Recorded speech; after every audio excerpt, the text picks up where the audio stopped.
Let's see how to manage your meetings in Microsoft Teams. First, go to the Calendar tab on the left-hand side of Microsoft Teams.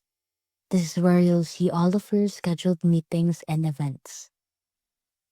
Then scroll through the calendar to find the meeting you want to manage and click on that meeting to open up the details.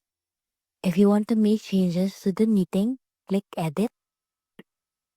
You can edit the meeting name, add or remove attendees,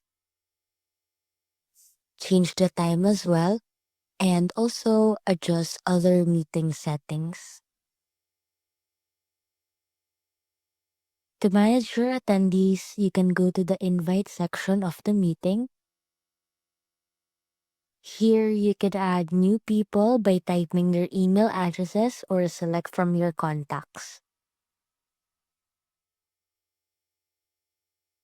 If you want to remove someone, you can just click the X next to the name.